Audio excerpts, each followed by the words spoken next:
Panel intitulé L'expérience marocaine de l'industrie 4.0 à travers la formation et le financement. Quelle stratégie et quel financement pour reprendre un avantage concurrentiel, ressources humaines induites par la nouvelle économie et formation. Donc, je commence par Madame Ilham Kerdoudi, donc directrice générale de Maroc Numérique Cluster. Donc, Madame, merci d'être parmi nous. Donc, je vous cède la parole et on suivra avec beaucoup d'attention votre intervention. Vous allez mettre en exergue tout le paysage numérique marocain. Allez-y, Madame, on vous écoute. Merci beaucoup. Bonjour, merci pour l'invitation, merci pour l'organisation de cette journée très riche en enseignement et en partage d'expérience. Donc, rapidement, 2 mots sur Maroc Numérique Cluster. Nous sommes un cluster qui existe depuis 8 ans. Nous sommes, en fait, suite à une initiative publique-privée émanant du ministère de l'Industrie et de l'économie du digital. Dans notre tour de table, il y a bien sûr le ministère, mais aussi des grandes entreprises, des moyennes et des startups que nous accompagnons dans nos programmes. Nous avons également, nous travaillons sur des projets commun entre tout cet écosystème, incluant des universités, des centres de recherche également. Nous travaillons aussi comme think tank sur différentes problématiques comme l'intelligence artificielle, les smart territoires, les smart universités. Et donc l'idée, c'est de développer des thématiques qui rassemblent tout l'écosystème pour créer des projets qui sont collaboratifs et pour donner naissance à des nouvelles orientations dans le digital au Maroc. Donc sans plus tarder, ici on peut passer ma présentation s'il vous plaît. Donc je vais faire un petit rappel, je sais que ça a été largement discuté ce matin, je vais faire un rappel rapide sur la problématique que résout l'industrie 4.0. On va revoir ensemble certaines bonnes pratiques et pour pouvoir inspirer les industriels marocains pour faire des bonnes adoptions de technologies. Donc voilà, donc le défi, merci. Le défi que rencontrent les industries traditionnelles, c'est principalement de rester pénalisé par le manque de connexion entre les systèmes de production et le reste des systèmes de l'entreprise, mais aussi des chaînes d'approvisionnement, des clients et des partenaires. Il y a également d'autres défis qui sont le pouvoir du consommateur. Aujourd'hui, on a un consommateur qui est de plus en plus informé, de plus en plus exigeant et de plus en plus connecté. Donc, partage beaucoup de choses sur les réseaux sociaux, ce qui nécessite que l'industrie s'adapte à ces nouveaux comportements. La globalisation aujourd'hui apporte des petits acteurs qui deviennent globaux de façon très rapide, donc on peut être concurrencé très rapidement à cause de la globalisation. Donc ça met en place de nouveaux défis, ce qui pousse les industries à faire plus d'innovation et aller vers faire plus de croissance. Les générations Y aujourd'hui n'aspirent pas à travailler dans des industries complètement déconnectées. Ils sont nés avec des téléphones dans la main, donc ils n'ont pas envie de travailler dans des environnements non attractifs. Donc c'est un point important. Il faut également savoir qu'en 2020, 60% des ouvriers des grands producteurs vont utiliser des techniques d'assistance pour faire leur travail correctement, d'où le volet formation. Et pour finir, la durabilité, c'est aujourd'hui on assiste à une diminution de ressources qui est assez importante. Et donc, tout le monde se pose la question de sa durabilité. Et quelles solutions ils apportent à ce problème. Et pour finir, tous les changements de réglementation induisent des coûts très importants pour les industriels, sans parler du temps que ça nécessite pour mettre en place une conformité par rapport à ces réglementations. Donc, l'industrie 4.0, c'est quoi? C'est une vraie révolution de l'agilité. Contrairement à ce qu'on peut croire, ce n'est absolument pas remplacer l'humain par la machine. Très loin de là, l'industrie 4.0 apporte des solutions technologiques et économiques avec un impact très important sur les organisations et en prenant en compte les enjeux écologiques et éthiques et sécuritaires également. Aujourd'hui, il y a rien que sur cette année, il y a eu plus de 54% d'attaques sur les industries, au moins une attaque cette année. Donc ça devient des enjeux très sérieux. Donc, quelle solution pour l'entreprise marocaine? Est-ce qu'il faut aller vers les technologies qu'on va citer dans l'industrie 4.0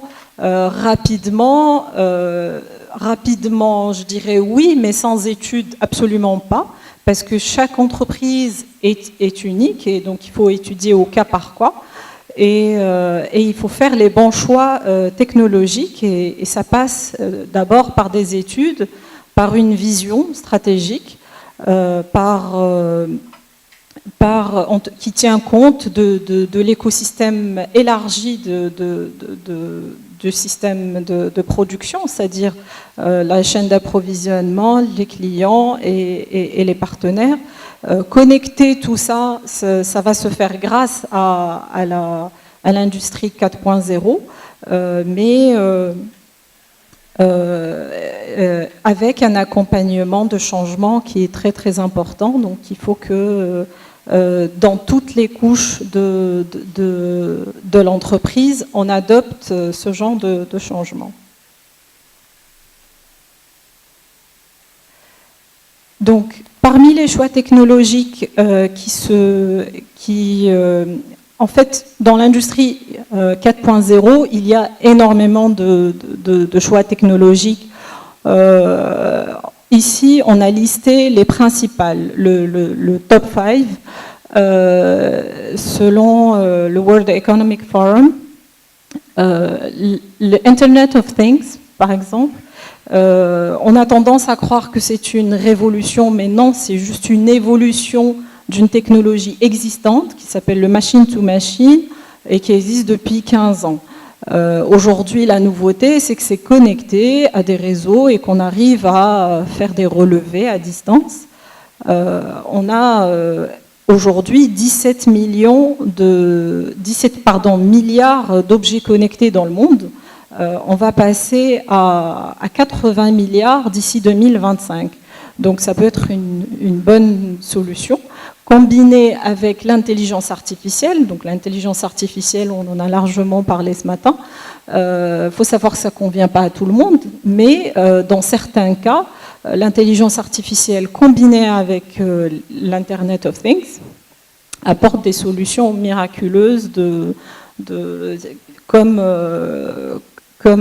la maintenance prédictive, l'optimisation de l'utilisation de l'énergie, comme les solutions Gov, comme la gestion de flotte, comme le transport. Donc il y a plusieurs applications. Donc selon le domaine dans lequel on travaille, il faut étudier les technologies qui conviennent le mieux. La réalité virtuelle et la réalité augmentée, ça c'est un vrai marché naissant. C'est un marché qui existe depuis pas très longtemps et qui nous permet aujourd'hui d'améliorer les performances en termes de formation surtout. Il convient à beaucoup d'industries qui font des formations dans la sécurité, santé-sécurité. C'est des choses qui sont largement utilisées dans ce domaine, et aussi pour former des ouvriers à distance, enfin, ou pas uniquement des ouvriers, mais voilà, toutes les formations à distance sont quand même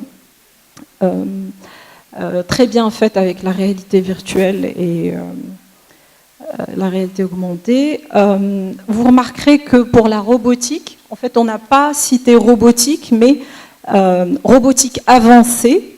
Qu'est-ce qui change? C'est que aujourd'hui, contrairement à ce qui a été dit ce matin, on ne souhaite plus remplacer les robots, les humains par des robots. La robotique avancée, c'est de la robotique qui fonctionne avec l'humain, c'est-à-dire qu'il y a une interface humaine qui permet d'améliorer la productivité. On a, à la date d'aujourd'hui, plus de 10% de la production mondiale qui utilise des robots. Elle est boostée par la production chinoise, hein, qui investit massivement dans cette technologie. Et donc, on va assister à 45% d'automatisation d'ici 2030. La dernière technologie, c'est l'impression 3D. Donc, l'impression 3D, qu'est-ce que ça apporte dans l'industrie? Depuis l'arrivée de l'impression 3D métallique, on assiste à une nouvelle tendance d'imprimer les pièces, mais pas toutes les pièces, parce que ça reste plus cher qu'une production classique, mais très intéressant dans certains domaines, comme l'aéronautique ou la santé, où il faut produire des pièces qui sont très chères, rapidement, et qu'il faut livrer rapidement. Donc voilà, l'idée, c'est vraiment d'adapter selon son besoin, trouver les bonnes technologies qui nous conviennent. Donc on vous parle de Industrie 4.0, ce n'est pas quelque chose qui va arriver dans le futur. Ce slide vous démontre que c'est des choses qui sont vendues. Donc ça, c'est les volumes des échanges, c'est le volume des ventes réalisées par chacune des technologies en 2015. C'est pour vous dire l'importance de l'industrie 4.0 aujourd'hui. Donc les cinq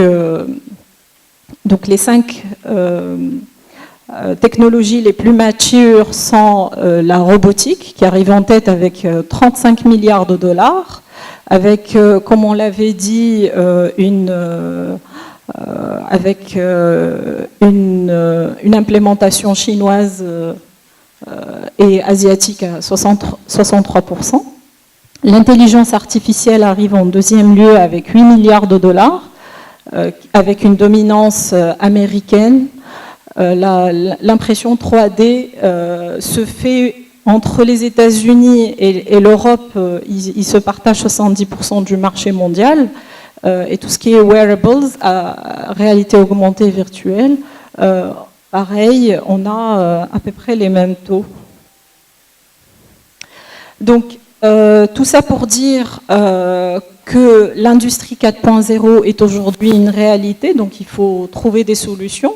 Ça apporte énormément de nouvelles opportunités, et ce slide va nous... Oups, on n'arrive pas très bien à lire. Mais en tout cas, tout ça, c'est pour vous dire tous les métiers qui vont arriver grâce à l'industrie 4.0.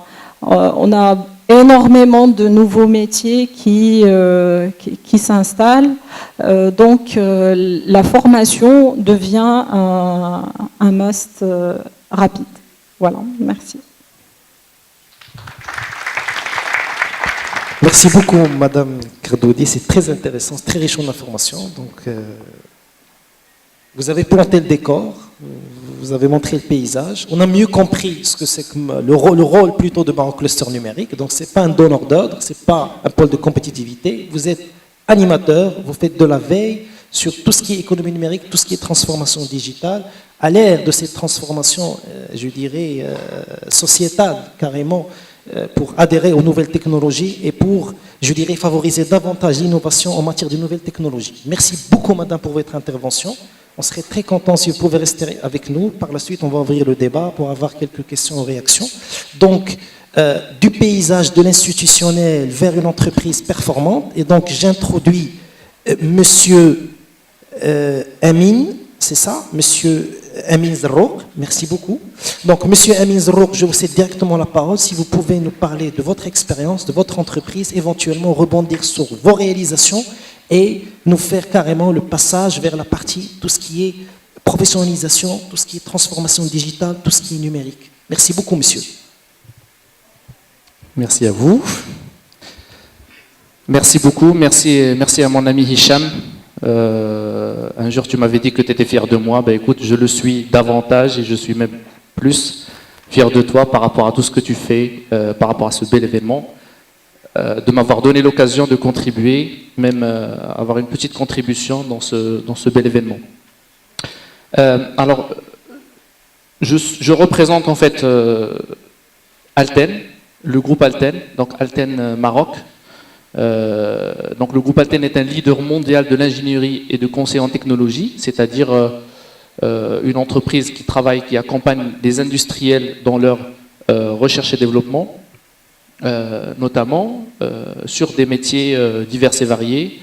Donc un spectre très large de domaines d'ingénierie, donc ça va aux activités ESN ou SS2I qui représentent à peu près 30% de l'activité, jusqu'à des métiers comme l'automobile, l'aéronautique, spatiale défense, en passant par la cybersécurité, par les énergies renouvelables, etc. Donc c'est un métier large.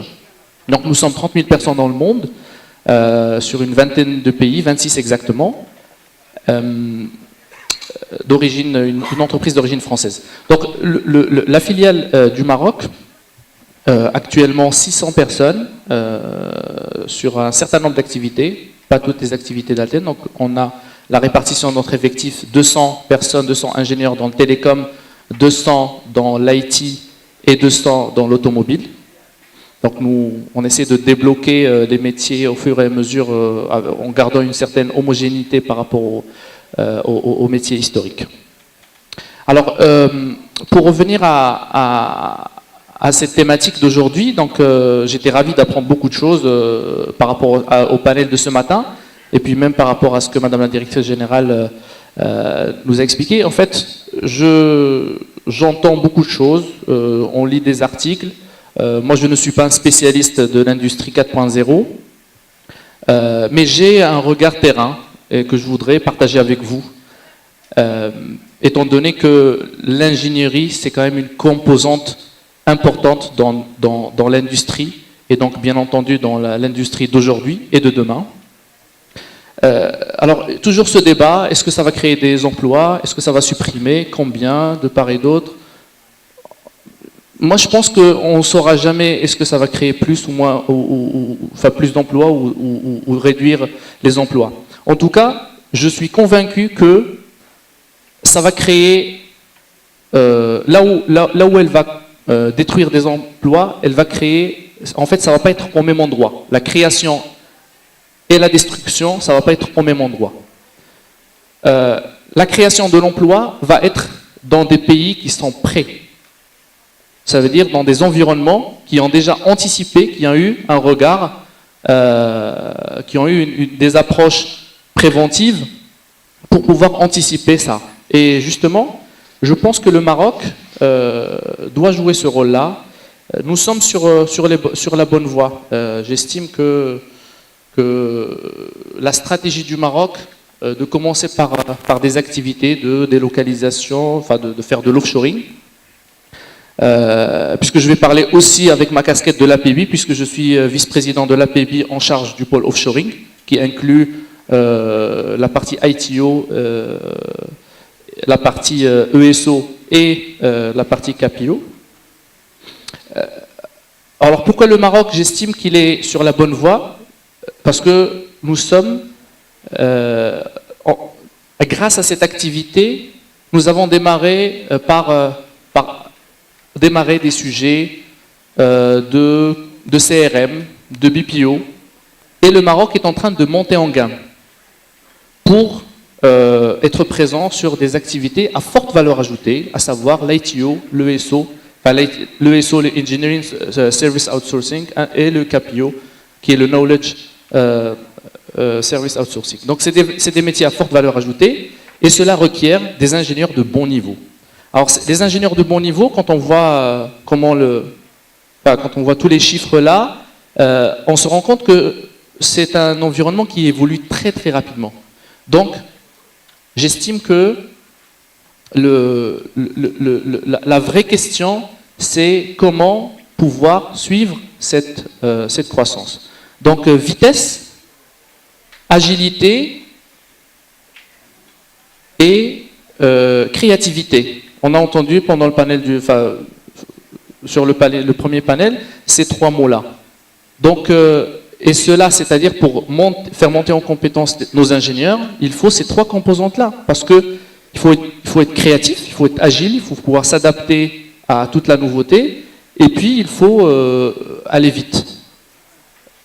Et donc par là, je peux mettre l'accent sur une action très importante qu'on peut mettre en place, c'est des cycles courts de formation. Nous n'avons pas 5 ans pour préparer un ingénieur, parce qu'on ne sait pas ce qui va se passer dans 5 ans. Donc il faut partir sur des modèles agiles, avec une rapidité, une possibilité d'adaptation, des cycles courts, avec une rapidité. Alors c'est ce que nous avons pu faire à notre petite échelle en lançant quelques programmes, des programmes que ce soit dans l'APB où nous sommes en train de labelliser des programmes de cycle court, de reconversion de jeunes diplômés, et puis au niveau de mon entreprise, puisqu'on a une croissance rapide et on veut très rapidement, à l'horizon 2020, c'est-à-dire dans 2 ans, doubler notre effectif et être 1000 ou 1200 très rapidement. Donc il va falloir innover. Donc on est en train de voir que quand on lance une annonce, on a énormément de candidatures. Mais on se rend compte que les candidatures ne sont pas adaptées à ce qu'on demande. Ils ne sont pas adaptés aux besoins du marché. Alors qu'est-ce que nous avons fait? Une vidéo vaut 1000 discours. Donc je vous invite à avoir une petite capsule de 3 minutes pour vous présenter le programme Alten Boost que nous avons lancé et que je vais peut-être vous commenter après.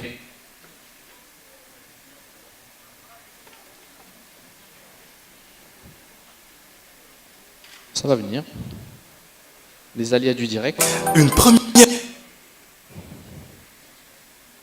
au Maroc. Vous êtes titulaire d'un bac+5 en chimie, physique, mathématiques ou toute autre discipline scientifique et vous souhaitez réorienter votre carrière vers les métiers mondiaux du Maroc en automobile, aéronautique et informatique. Une chance unique s'offre à vous. Rejoignez Alten Maroc, la filiale marocaine du leader mondial de l'ingénierie et du conseil en technologie, présente à Fès et Rabat. Et inscrivez-vous au programme de reconversion qui vous intéresse. Vous intégrez ensuite nos projets supports et vous suivez en parallèle un riche programme d'apprentissage en alternance certifiant pour devenir ingénieur test et validation logicielle, ingénieur calcul mécanique, ingénieur en développement de logiciels embarqués, ingénieur logistique automobile ou ingénieur motoriste. N'attendez pas et déposez vos candidatures. 100 postes sont à pourvoir au sein d'Alten Maroc. Des projets pour le compte de clients prestigieux comme PSA, BMW, Volkswagen, Bombardier, Continental, Airbus, Bosch, Safran. Alten Maroc vous connecte à l'avenir, votre avenir.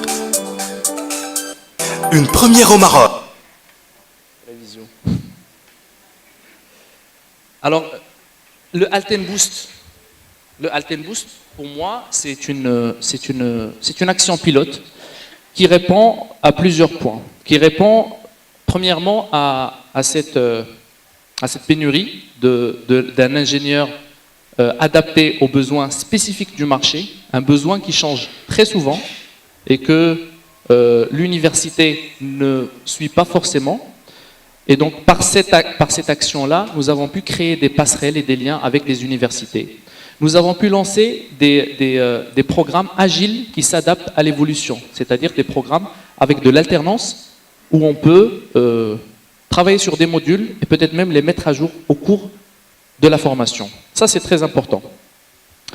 Et puis, c'est quelque chose aussi qui nous permet de faire introduire des nouvelles activités dans le domaine de l'ESO. Alors l'ESO, j'estime que c'est l'avenir du Maroc et je pense qu'il faut mener une campagne auprès des écoles et des universités pour pouvoir partager ça et pour demander à toutes les universités de commencer déjà à adapter et à anticiper leurs programmes. Et puis c'est ce qu'on fait aussi justement avec l'APEBI, en poussant ça et en certifiant des programmes. Pour moi, le levier formation, il est important, mais il n'est pas le seul levier. Un autre levier, c'est le levier des startups, l'encouragement des startups. Alors l'encouragement des startups, moi je parle en connaissance de cause puisque je suis fondateur de la startup qui était à l'origine d'Alten au Maroc. Et donc,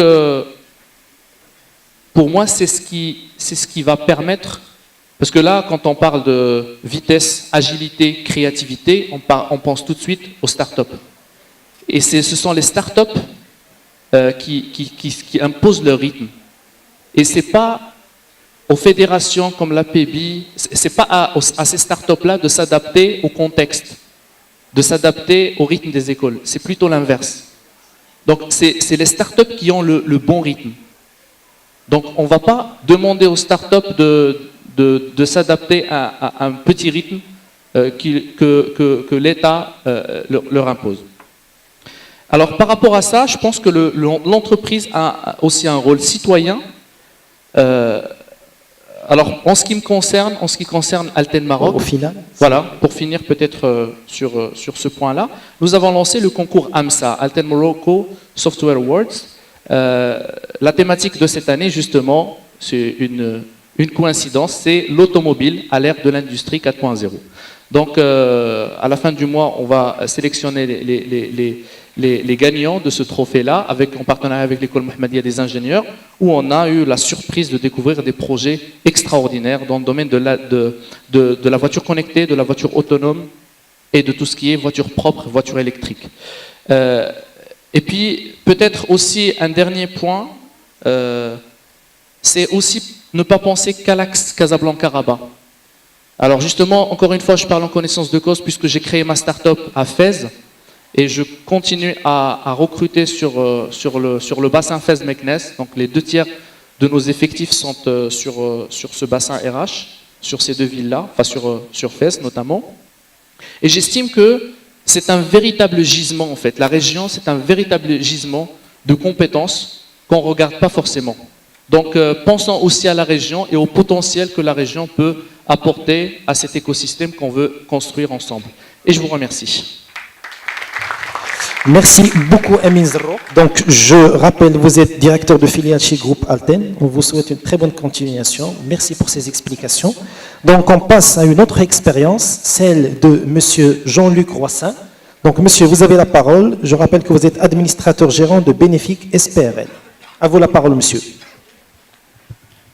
Bonjour, et tout d'abord, comme un peu tout le monde, merci de cette invitation de participer à ce panel. Je suis le seul interlocuteur non marocain, ou du moins partiellement marocain, dans cette demi-journée.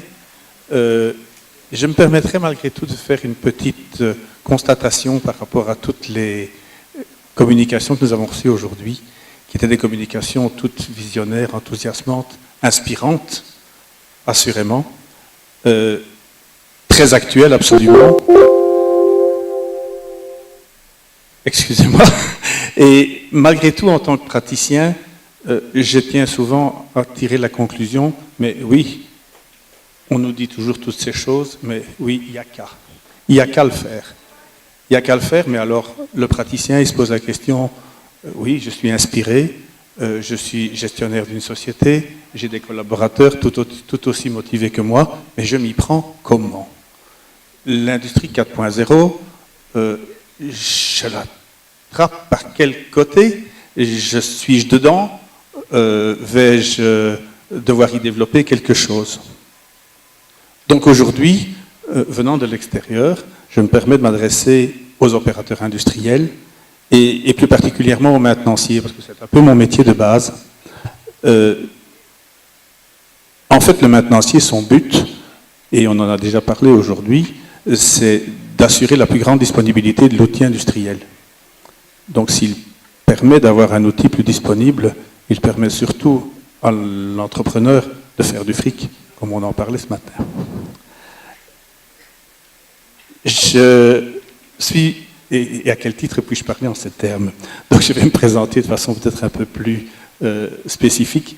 Donc je suis trésorier de l'Association belge de maintenance, qui a organisé tout récemment, fin septembre, le tout grand symposium européen Euromaintenance 4.0, auquel notre organisateur de ce jour, Hicham, a pu participer et nous a fait l'honneur de sortir un article de 4 pages dans le magazine qu'il vous a transmis aujourd'hui. Ce symposium a duré 3 jours. Nous avions plus d'une centaine d'intervenants conférenciers, tout en parallèle d'une grande organisation d'exposition de produits dans le domaine de la connectivité. Je suis par contre surtout actif professionnellement dans le cadre d'une société qui s'appelle Mainnovation, une société hollandaise qui s'occupe de la consultance, l'audit et l'accompagnement de sociétés dans le développement de leur stratégie de maintenance. Et bien entendu, vers les évolutions vers le 4.0. Et cette société, et c'est là que je me permets d'intervenir de façon très pratique, cette société a fait tout récemment, les 2 dernières années, en fait une répétition en 2018, une enquête auprès de toutes les sociétés qui avaient déjà développé des activités dans le domaine du 4.0 et de voir un peu quels en étaient les résultats, quelles en était la façon dont ils avaient entrepris la chose dans laquelle ils avaient perduré et continué leurs efforts, quelles étaient les implications, on en a parlé dans beaucoup de communication aujourd'hui, quelles étaient les véritables implications au niveau du personnel à employer, de la relation entre les différents types de départements. Et à ce titre, j'ai une petite présentation qui est en fait le résultat de toute cette étude et une approche vers le comment s'y prendre pour développer une activité 4.0. Je me permettrai peut-être de prendre le petit... lancer la présentation. Merci. Vous lancez la présentation. Voilà. Ok. Je vais essayer de suivre donc tout cela en 5 minutes. Ça va peut-être voler assez vite. Alors, la maintenance, ça peut être une maintenance corrective si on n'y fait rien. On a beaucoup fait de maintenance accompagnante de résultats, de ce qu'on disait, on change les roulements, on change l'huile, on change la graisse, etc., etc. À partir d'un moment, on veut entrer dans le prédictif, on veut essayer de prévoir ce qui va arriver, on essaye de se renseigner, d'avoir des informations par des inspections visuelles, par des instruments, ou bien ces instruments, on arrive finalement à les connecter, on a un grand panel de supervision. On peut par ce biais-là avoir toute une approche de maintenance. Malgré tout, donc voilà les 4 niveaux. Le 4e niveau auquel on pourrait arriver, c'est bien sûr le 4.0 qui va faire l'objet de notre étude aujourd'hui. Donc toute une série de sociétés qui, en fait, assemblent des données de différents domaines au sujet de la machine, pas uniquement des données techniques de fonctionnement, mais bien également de machines similaires, de machines similaires dans la même industrie, de machines similaires vendues par le même producteur OEM, différents types de maintenance, différentes personnes qui ont assuré la maintenance, différents domaines de l'environnement, température, humidité. Toutes ces données sont un jour susceptibles d'être corrélées et de trouver au travers de modèles mathématiques des raisons prédictif de sujets de panne. Et voilà qu'on aurait trouvé un moyen d'assurer une maintenance prédictive, de savoir que quelque chose va se passer. Et de pouvoir donc espacer le temps de maintenance, le temps entre deux maintenances, pardon, et donc par là assurer une plus grande disponibilité de l'engin. Et voilà en fait, si on veut, je ne vais pas évidemment lire tout cela, si on veut regarder en détail ce qui évolue au cours des différentes approches de type de maintenance, c'est qu'on voit que l'on a de plus en plus de données à gérer, de données de différents types à gérer et de différentes techniques à devoir mettre en œuvre, de différentes spécialités à devoir rassembler, à faire communiquer et à faire collaborer de façon effective.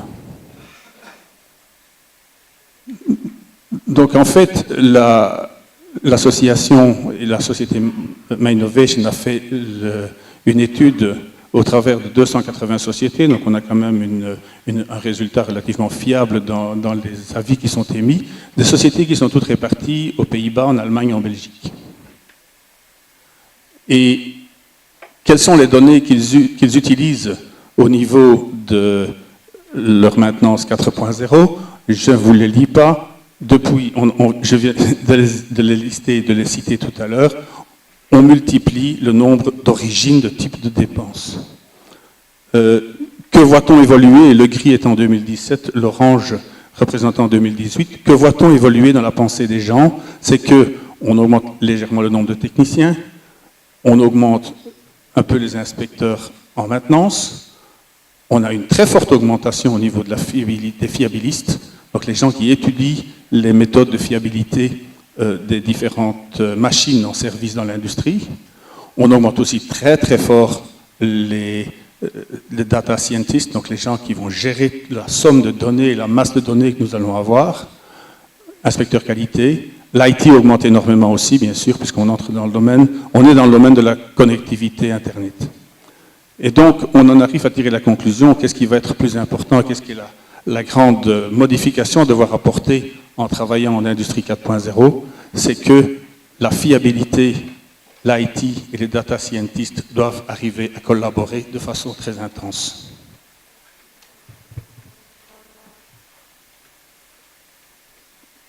Voilà, en 3 fois. Les résultats qui nous sont ramenés par les meilleurs de toutes les sociétés que nous avons pu investiguer nous disent que pour eux, le plus grand résultat qu'ils obtiennent d'une intervention et d'une évolution vers le 4.0, c'est l'augmentation du uptime, donc une plus grande disponibilité de leur outil, des réductions de coûts, des améliorations de toutes les circonstances de sécurité, santé, environnement, qualité, une augmentation de la durée de vie de l'outil, des revenus supérieurs, une plus grande satisfaction des clients, etc., etc. Et que voit-on finalement dans la partie droite de l'écran? C'est que la moyenne des augmentations que l'on trouve, c'est qu'on trouve jusqu'à 9% d'augmentation de disponibilité, des cost réductions de l'ordre de 12% qui sont des moyennes. Par contre, si dans toutes les sociétés que nous avions concernées, et je crois que voilà, nous avions considéré sur les 280 que nous avions 140 champions, c'est-à-dire des gens qui sont très développés au niveau de l'introduction de leur 4.0, et nous avons sorti 18 super champions.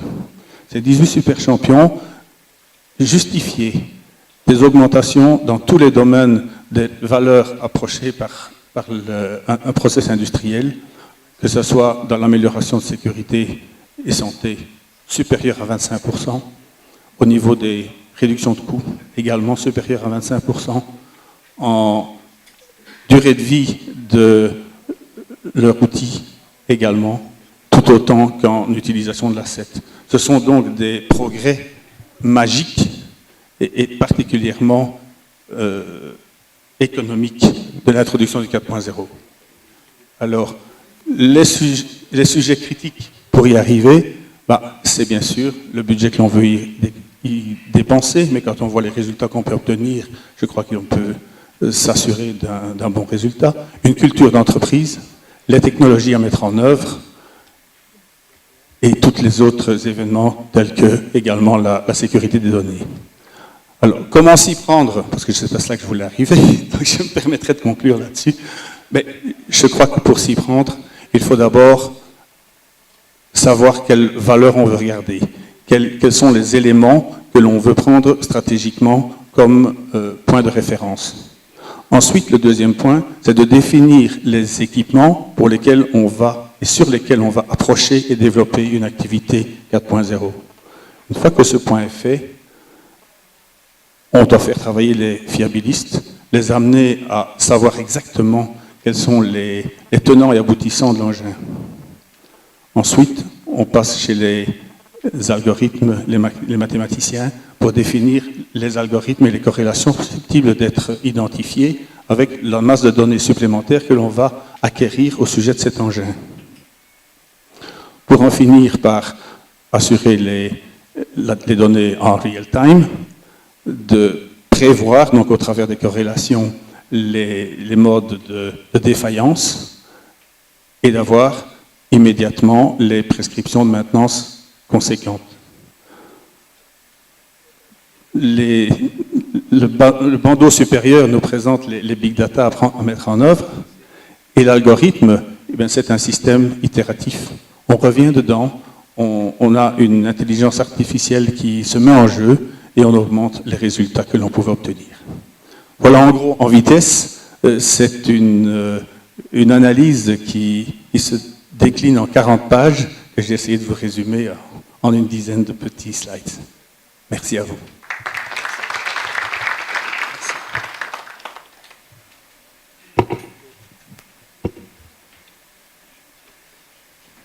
Merci beaucoup, Monsieur Jean-Luc Roissin, pour cette implementation approach.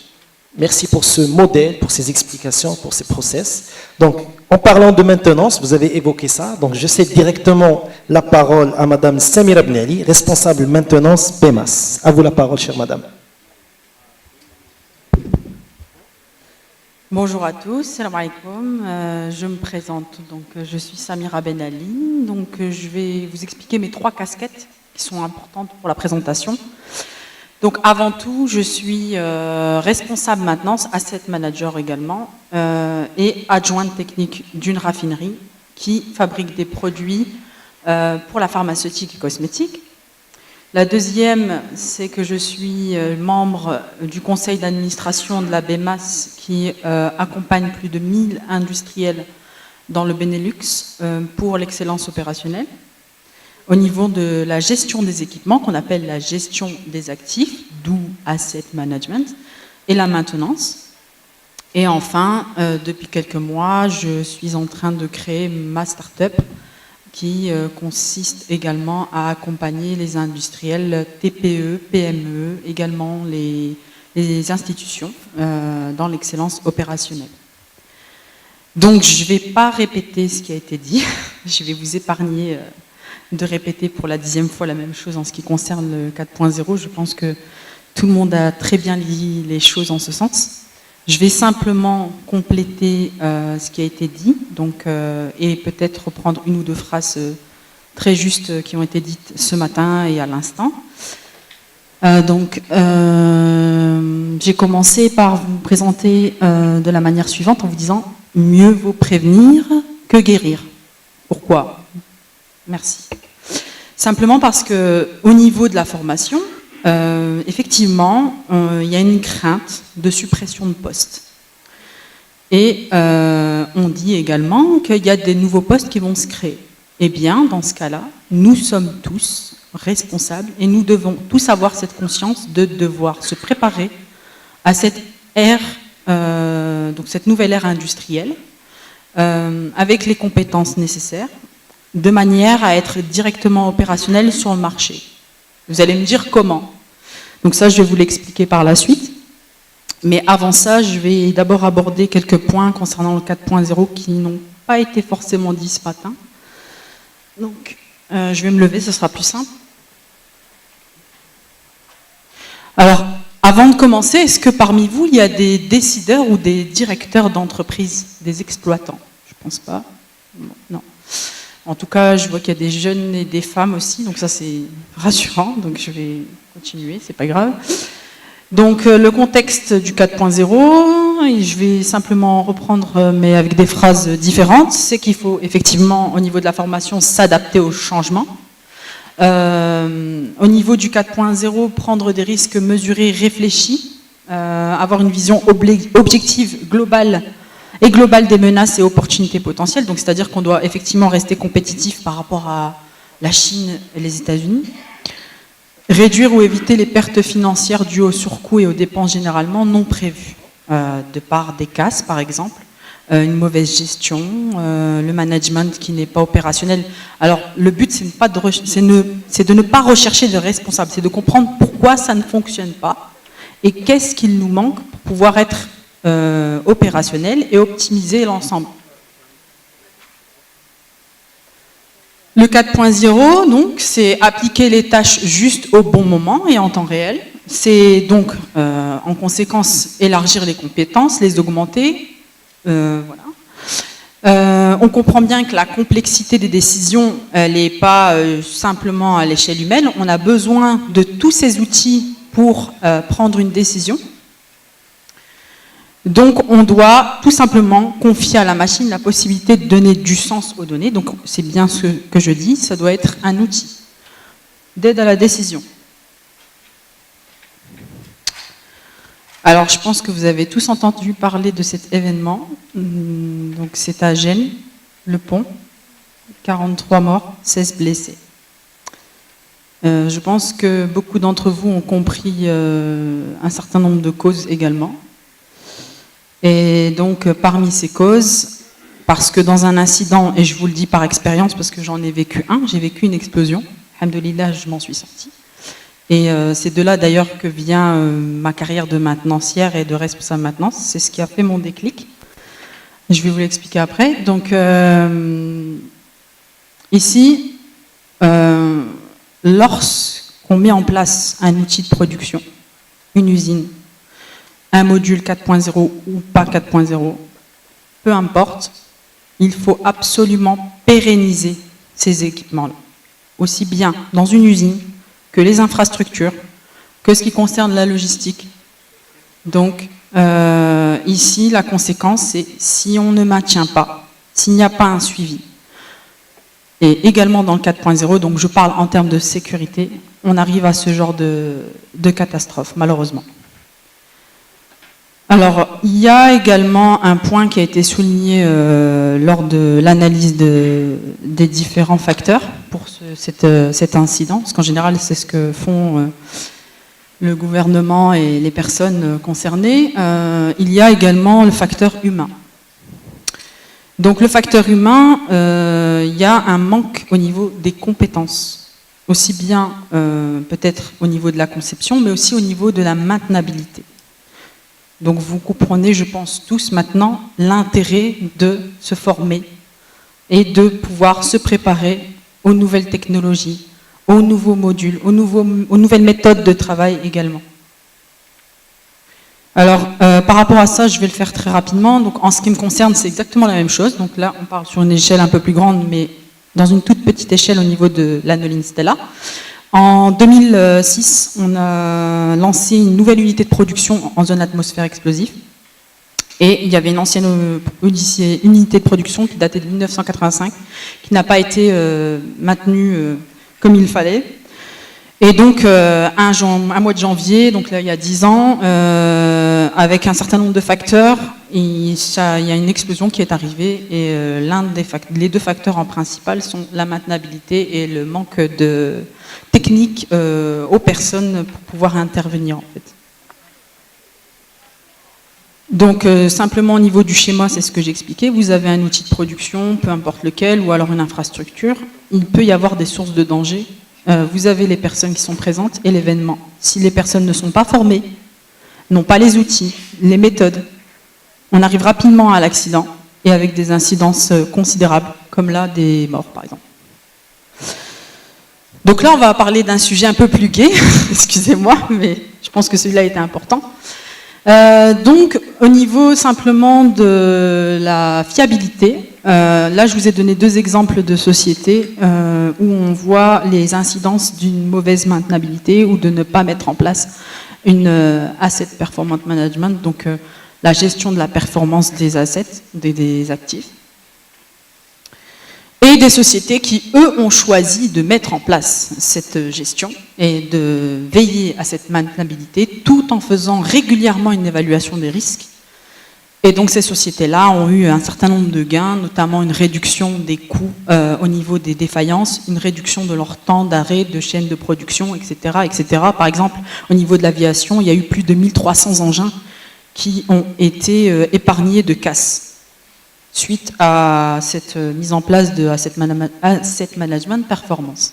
Et donc, en ce qui me concerne, pour en revenir à moi, lorsque j'ai été responsable maintenance, au bout d'un certain temps, en ayant acquis, grâce à des organisations, des fédérations professionnelles, des méthodes à l'extérieur pendant que j'étais active, grâce à mon cursus scolaire qui était de l'alternance, donc j'ai été rapidement, finalement, opérationnelle par l'alternance, donc c'est un partenariat public-privé qui ont permis, en ce qui me concerne, d'avoir une formation très rapide.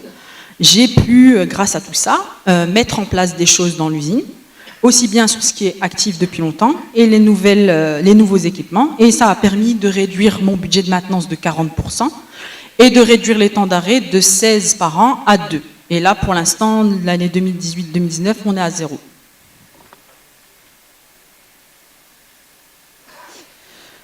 Donc, pour en revenir au facteur humain, on comprend bien que le 4.0, qui est une révolution industrielle, tout le monde l'a compris, c'est également une révolution des compétences. Puisque ça demande des nouvelles compétences, ça demande une nouvelle façon de travailler, ça demande d'utiliser ces outils et d'amener notre intelligence émotionnelle et intuitive pour décider, en collaboration avec les ingénieurs, les data scientists, etc., comme on a vu tout à l'heure.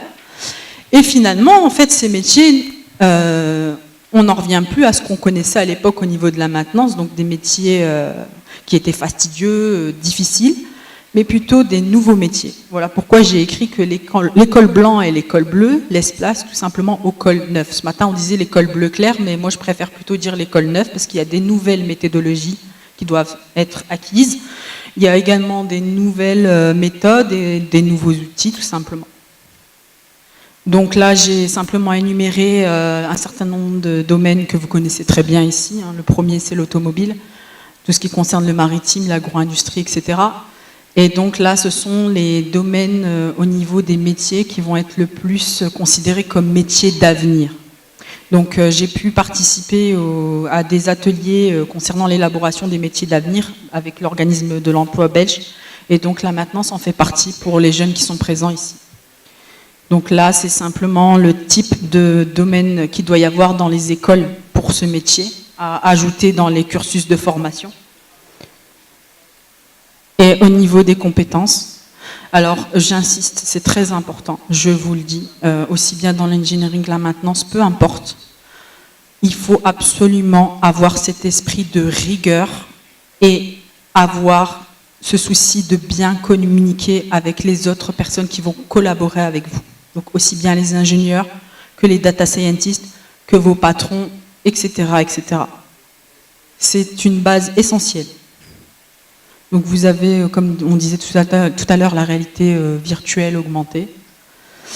Et donc, pour terminer, donc ce que je vous explique simplement, les points à retenir, c'est qu'effectivement, il faut qu'il y ait un partenariat école et entreprise. Il faut absolument ne pas négliger ce côté sécurité et bien comprendre l'intérêt. Et enfin, garder à l'esprit qu'il y a toujours une base dans les métiers d'avenir, toujours, que vous apprenez actuellement à l'école, notamment dans la maintenance électromécanique, et qu'il faut simplement compléter ces bases par des nouvelles méthodes et utiliser ces outils. Voilà. Merci de votre attention.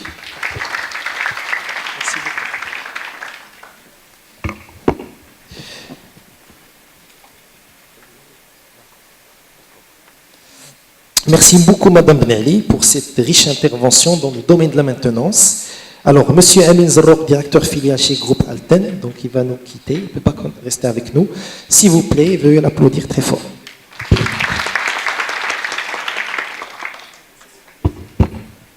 Alors, on enchaîne. Donc, je cède directement la parole à Monsieur Sami Tedji, Donc, Monsieur Sami Tedjin, il est responsable de la solution cybersécurité industrielle Kaspersky, Label France, depuis septembre 2017. À vous la parole.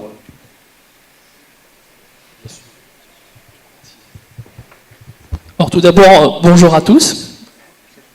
Et encore une fois, comme tous les intervenants, je vous remercie de nous avoir ouvert les portes afin de comprendre un peu et de connaître l'écosystème 4.0 ici au Maroc.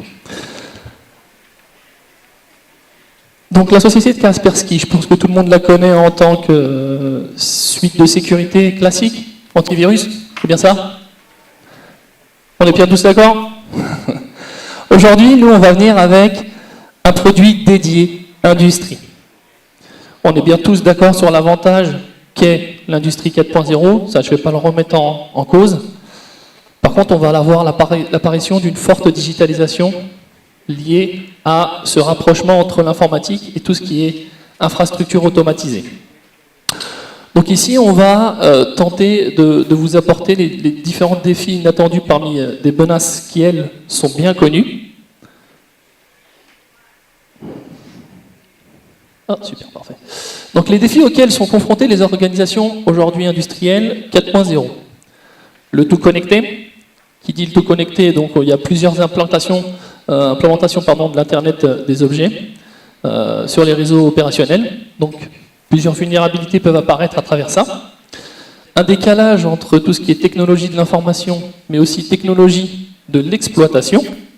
Ici, on a clairement une approche insuffisante de la cybersécurité des technologies dites OT, mais aussi la cybersécurité des systèmes de contrôle industriel, qui est aujourd'hui plus une réflexion d'après-coup. Je parie que dans la salle, certains ont dû mettre en place des sécurités une fois avoir vécu une mauvaise expérience autour de ça. D'accord ? Ne pas avoir eu la réflexion auparavant. Donc, et on a cette fameuse phrase que ça n'arrive qu'aux autres et pas à moi. On a bien vu aujourd'hui qu'il y a des grands groupes qui pensaient de cette manière-là et qui ont subi énormément d'attaques et énormément de pertes. Un manque de profil, on est bien d'accord, un manque de formation et de profil adéquat pour un sujet comme celui-ci, faible investissement et surtout un faible intérêt aussi aujourd'hui de la direction sur tout ce qui va être cybersécurité industrielle. Système connecté, on est donc connecté au risque. Aujourd'hui, l'industrie 4.0, donc c'est bien la mise en œuvre des systèmes et d'appareils connectés qui est une priorité absolue de 2018 à 2020. Cependant, on n'a que 54% des personnes qui ont mis en place une structure de sécurité sur une industrie 4.0. Vous imaginez, c'est quand même relativement faible aujourd'hui. Donc vous avez encore une ouverture des menaces et des vulnérabilités qui est assez forte.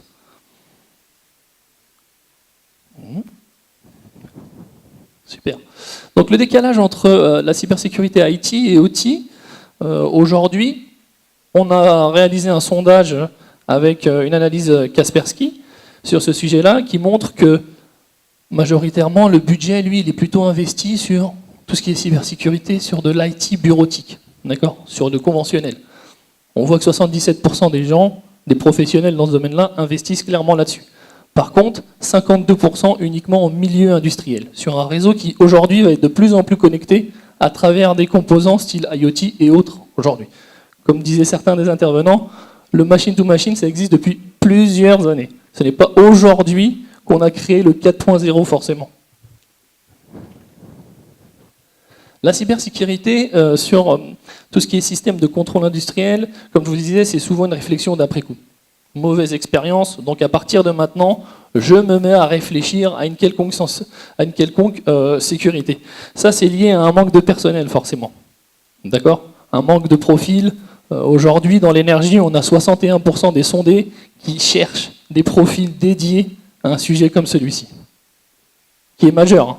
Quand on parle d'énergie, on parle d'organismes d'importance vitale, qui peuvent, en cas d'attaque, déstabiliser un pays entier. Oui. Et je parle de l'énergie, il y a d'autres pôles, comme le traitement d'eau et autres. Un manque de financement, comme je vous disais tout à l'heure, majoritairement, le financement, lui, il est alloué à tout ce qui est bureautique, et non pas au système de contrôle industriel. Donc tout ce qui est évolution de menaces. Aujourd'hui, on a eu plusieurs exemples. L'industrie, elle avait été dimensionnée d'une manière où on pensait qu'elle était complètement isolée. Or, les différents exemples que l'on a aujourd'hui de plusieurs grands groupes et de petites même structures montrent clairement énormément d'attaques. Je pense que tout le monde connaît plus ou moins le cryptovirus WannaCry. Voilà, exactement. Je vois un seul oui dans la salle. Ah, 2. Donc celui-ci a fait des ravages. C'est un virus bureautique. Il a touché des lignes de production industrielle. Il a fait un massacre. Aujourd'hui, c'est de l'air gap, donc c'est-à-dire complètement isolé. L'apparition du 4.0 va encore amplifier cette surface d'attaque. On va digitaliser un maximum. Donc on va ouvrir les portes aux hackers. Aujourd'hui, on a bien sûr de VIT en tant que Kaspersky, en tant qu'expert dans le domaine, à remonter des rapports sur ces sujets-là. En milieu industriel, ici vous avez le top 6 des pays les plus attaqués. Bon, on ne parlera pas du Maroc, qui lui est 3e sur le premier semestre 2018, devancé par l'Algérie et le Vietnam. Un des principaux risques aussi, c'est le facteur humain. Vous voyez, quand on dit que les industries ne sont pas connectées à Internet, majoritairement les attaques arrivent par ce facteur-là, cette vulnérabilité-là, Internet. Mais aussi tout ce qui va être clé USB.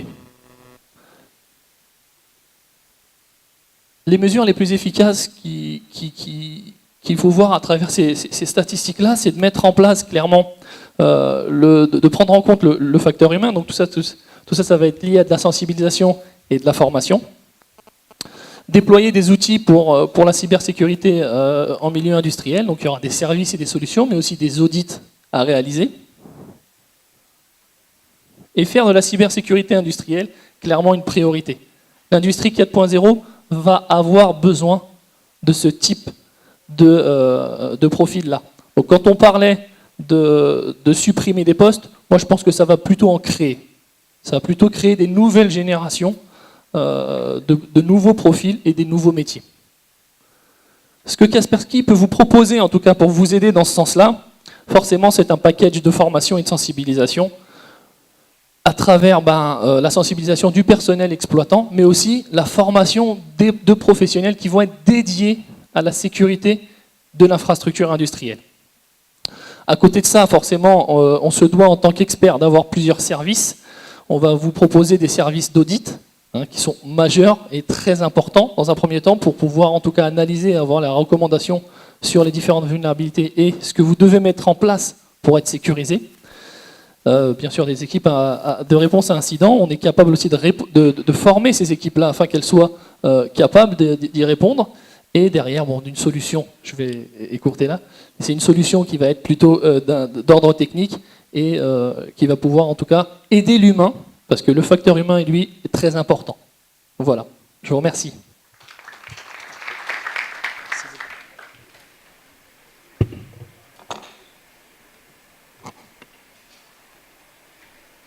Merci beaucoup, Monsieur Sami Tadjine, pour toutes ces explications. Et donc, je cède la parole à Monsieur Najib Hammouti. Il est directeur du Career Center de l'ESIT. Monsieur, vous êtes un pédagogue, donc je vous laisse les soins de faire une très bonne synthèse. À vous la parole, monsieur.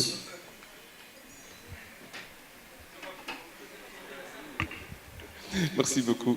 En fait, je ne suis pas très pédagogue. Je suis dans une fonction qui est très récente dans l'écosystème universitaire. J'occupe le poste de directeur du Career Center, qui est un poste qui est à cheval entre le purement académique pédagogique et de l'autre côté, il y a le côté managériel, c'est-à-dire la gestion des relations avec les entreprises, l'updating des modules selon ce qui arrive sur le marché. Et ça me fait plaisir d'être ici. Je suis une minorité, mais ce n'est pas grave. C'est excellent, vous faites la passerelle donc. Je crois que parmi les choses magnifiques qui peuvent se passer dans ce pays, moi je retiens deux. Le festival de Gnawa et le deuxième, c'est quand les entreprises et les universités s'assoient autour de la même table. Pour moi, c'est quelque chose d'extraordinaire et il faut que ça soit plus fréquent que ça. Et justement, je remercie industrie du Maroc d'avoir pris cette initiative. Donc, j'ai pas de slide, mais je vais baser mon intervention sur l'hypothèse. La première hypothèse, c'est l'avènement de l'industrie 4.0 vient avec ses bénédictions et peut-être qu'il y a quelque part des risques. Moi, je vais positiver. C'est quand on a cette évolution vers le tout digital, il y a des emplois qui vont disparaître. Il s'est avéré que d'après les études, etc., les cols bleus, comme disait Madame Gali, les cols bleus pourront peut-être disparaître un jour. Parce que plus on digitalise, plus on monte en compétences. Et puisque peut-être les cols bleus vont disparaître, ce n'est pas les personnes, mais la fonction. Je n'appelle pas l'extermination des cols bleus, pour être clair. Donc peut-être que même l'OFPT va disparaître un jour du Maroc, je ne sais pas. Donc voilà, donc avec... si elle décide de monter, elle doit se transformer. Ça, je suis tout à fait d'accord avec vous. Donc le rôle de l'université, moi je le vois à travers quatre dimensions. La dimension compétences, compétences à l'employabilité. La deuxième, R&D, recherche-développement. La troisième, l'entrepreneuriat. Et la quatrième dimension, dont on parle très peu, c'est la dimension collaborative. Collaboration entre les institutions d'enseignement supérieur. Sur le volet compétences et l'employabilité, il y a un besoin urgent de passer à autre chose que ce que nous faisons maintenant. Le cours magistral doit disparaître. Maintenant, on parle de la classe inversée, on parle de la classe de project-based learning. L'alternance. Donc, on parle de ça. On parle de la disparition du prof comme étant le one-man show, mais plutôt comme étant le mentor de la formation. La R&D, la digitalisation doit être accompagnée par un financement de la R&D de point de vue, c'est-à-dire la recherche appliquée et la recherche fondamentale. Et puis, le volet entrepreneuriat, tout à l'heure, M. Zalor parlait des start-up, etc. Donc, l'entrepreneuriat, parce que là, c'est là où il y a le gisement des patentes. On ne peut pas continuer à subir à vie au Maroc. On a subi la première révolution mécanique, puis électrique, puis électronique, puis maintenant il y a la digitalisation. On ne va pas, tout à l'heure madame parlait de prévenir, il vaut mieux prévenir que subir, c'est ça.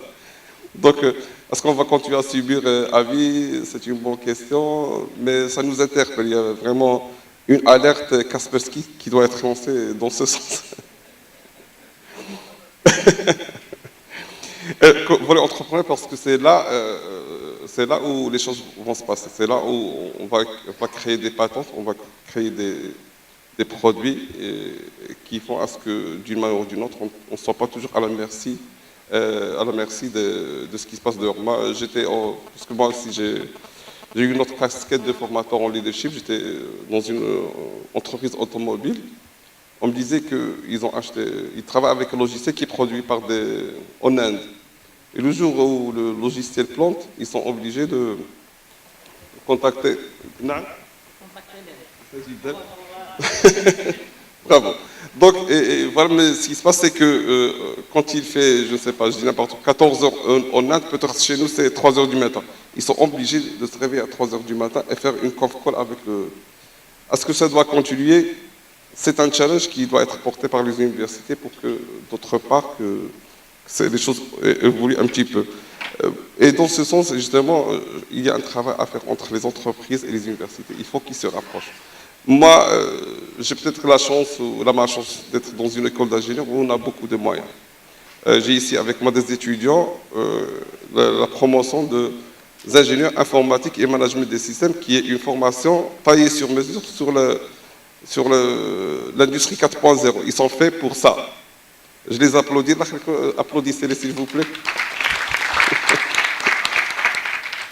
Donc, on est en train de faire notre travail. Mais ce qui me chagrine, c'est qu'autour de nous, il reste beaucoup à faire. C'est-à-dire, moi, je parle de l'université publique. Moi, je suis un pur produit de l'université publique. et j'en suis tout à fait fier. Mais les statistiques malheureusement disent que les jeunes entre 16 ans, on a 40% des jeunes entre 16 ans et 25 ans qui sont en chômage. C'est un gisement de programmeurs, de testeurs, etc. qu'il faut travailler. Si à partir de 2 millions de jeunes, on ne peut pas avoir 1000 très bons programmeurs qui vont porter le drapeau de la digitalisation au Maroc, je crois que c'est un pari très, très réaliste. Je parlais de la collaboration école-entreprise. Il faut que les entreprises, il y en a qui le font. D'autres entreprises ne le font pas. Il faut que l'entreprise, à mon avis, s'organise de façon à avoir un interlocuteur avec le monde universitaire officiel. Et je vous remercie. Merci beaucoup. Merci beaucoup, monsieur, de nous avoir rappelé l'importance de cette adéquation formation-emploi, le rapprochement de l'université marocaine, je dirais, pour favoriser beaucoup plus les segments recherche-innovation. Merci beaucoup pour votre intervention. Chers intervenants, je vous remercie de votre patience. Merci pour votre diverses interventions riches en informations pratiques. On ouvre un peu le débat, s'il vous plaît. Donc, si vous avez 2 questions précises, si vous pouvez juste vous présenter, question directe, pour qu'on puisse vous donner des éléments de réponse avant de déclarer clos les travaux du deuxième panel. Alors, pas toujours la même personne. Donc, j'essaie de voir s'il y a une autre interaction, question, demande d'information d'une autre personne. Sinon, je reviens vers vous, monsieur. Aucune réaction. Allez-y. Vous avez de la chance. Vous avez intervenu au niveau des 2 panels. L'histoire nous rappelle qu'au moment de catastrophe d'avion, il y a le bureau fédéral, je ne sais pas comment il s'appelle, il vient, il décortique les pièces de l'accident pour savoir les causes et les conséquences qui ont mis aux dégâts à la cause de cet accident. Maintenant, avec l'innovation et l'industrie 4.0, on ne va pas avoir des accidents parce que les systèmes aura lieu d'un automatisme pour prévenir et faire la maintenance avant que les dégâts soient. Et pour y arriver, il faut que les entreprises et les universités travaillent en collaboration pour avoir des projets de recherche qui vont amener cette industrie 4.0 à l'ultime défi. Merci pour cette question. Donc, une réponse, une réaction. Oui, madame. Alors, madame Benali.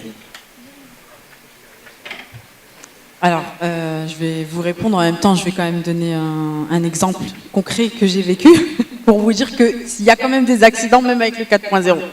Donc, je suis d'accord avec vous. Normalement, si on met des objets connectés et qu'on fait appel à la maintenance prédictive, donc on prévoit les incidents, logiquement, on doit avoir moins d'accidents. Mais, encore une fois, j'ai oublié de dire ça tout à l'heure, il y a certes le facteur humain, mais il y a également l'environnement dans lequel se trouvent les équipements. Je m'explique, j'ai déjà eu un cas concret dans mon usine, encore une fois. On a une centrifugeuse, c'est une machine qui fait tourner pour séparer 2 produits, qui est unique au monde, parce qu'elle fonctionne dans une atmosphère explosive en plus et avec du solvant. Donc c'est une véritable bombe tournante. Donc on a des capteurs bien sûr dessus pour déterminer et être dans la maintenance prédictive, logiquement. Mais sur cette machine, on l'a refroidie avec de l'eau. Cette eau vient d'une tour qui prend l'air pour refroidir l'eau. Sauf que, au mois de mai, que se passe-t-il au niveau de l'environnement? On retrouve du pollen. Et donc l'eau qui refroidit aspire ce pollen et bouche les tuyauteries. Donc, les capteurs ici ne servent à rien. Voilà pourquoi le facteur humain est important et voilà pourquoi l'environnement est important. Exactement. Merci beaucoup, madame, pour cette réponse directe de terrain, une réponse très précise. Merci beaucoup pour votre patience, merci beaucoup pour votre participation. Chères intervenantes, chers intervenants, merci d'être là, merci d'avoir participé. Applaudissons-les très fort, merci beaucoup.